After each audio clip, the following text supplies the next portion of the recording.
সবাইকে নবান্ন উৎসবের আজকের এই অনুষ্ঠান থেকে সবাইকে শুভেচ্ছা এবং অভিনন্দন জানাচ্ছি।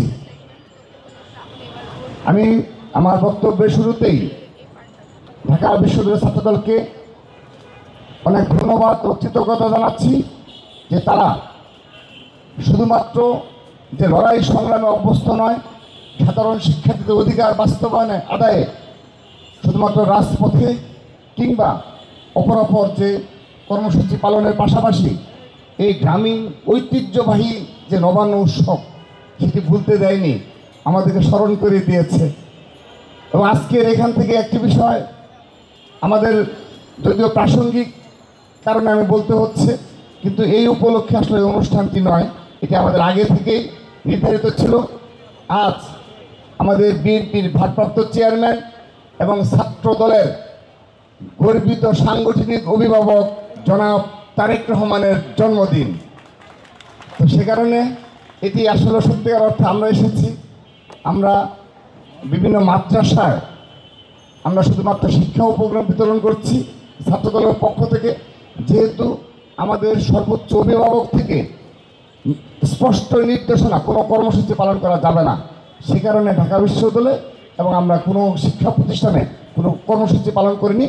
শুধুমাত্র ছাত্রদলের পক্ষ থেকে সারা বাংলাদেশে টানা তৃতীয়বার অর্জন করেছে দেশের সেরা সুপার ব্র্যান্ড স্বীকৃতি বসুন্ধরা টিস্যু। মাদ্রাসায় আমরা শিক্ষা উপকরণ মাদ্রাসা শিক্ষার্থীদের মাঝে শিক্ষা উপকরণ বিতরণ এবং দোয়ার আয়োজন করেছি, কিন্তু তারপরও এই গ্রামীণ ঐতিহ্যবাহী যে আমাদের একটা চলমান রয়েছে, এর জন্যে আমাদের ঢাকা বিশ্ববিদ্যালয়ের সভাপতি সাধারণ সম্পাদক সহ আজকে আয়োজনে যারা ভূমিকা রেখেছেন সবাইকে অনেক অনেক ধন্যবাদ জানাচ্ছি।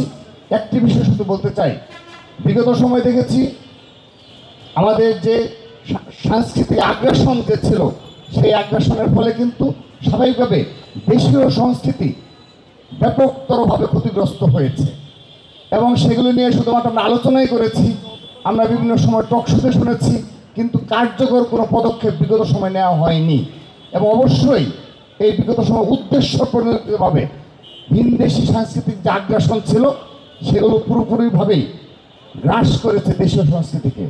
কিন্তু বর্তমান 5 আগস্টের পরবর্তী বাস্তবতায়ও আমরা লক্ষ্য করছি এই দেশীয় সাংস্কৃতিক এবং আমাদের যে বাংলাদেশের সাথে তরুণ প্রজন্মের সাথে যে সংস্কৃতি, বিশেষ করে মিউজিক বলেন কিংবা অপরাপর যে বিষয়গুলো রয়েছে সেগুলোকেও বাধাগ্রস্ত করার একটি প্রবণতা আমরা লক্ষ্য করছি।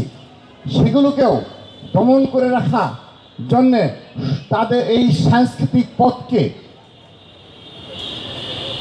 ধীরগতি করে দেওয়ার জন্যে এবং অবশ্যই উদ্দেশ্য প্রণোদিতভাবেই এই কাজগুলো করা হচ্ছে। আমরা চাই যে সাংস্কৃতিক বিগত সময়ে যে সাংস্কৃতিক আগ্রাসন ছিল, এই বর্তমান চলমান সময়ে আগামীতে দেশীয় সুস্থ সাংস্কৃতিক চর্চার বিকাশে সবাই ভূমিকা রাখবে এবং অবশ্যই অবশ্যই আমি ঢাকা বিশ্ববিদ্যালয় ছাত্রদলের নিকট সেই প্রত্যাশা রাখব এই দেশীয় সুস্থ সাংস্কৃতিক চর্চা এবং বিকাশে ঢাকা বিশ্ববিদ্যালয় ছাত্রদল তার নেতৃত্ব দেবে। সবাইকে ধন্যবাদ জানিয়ে এবং আজকের এই নবান্ন উৎসব উদ্বোধন ঘোষণা করছি।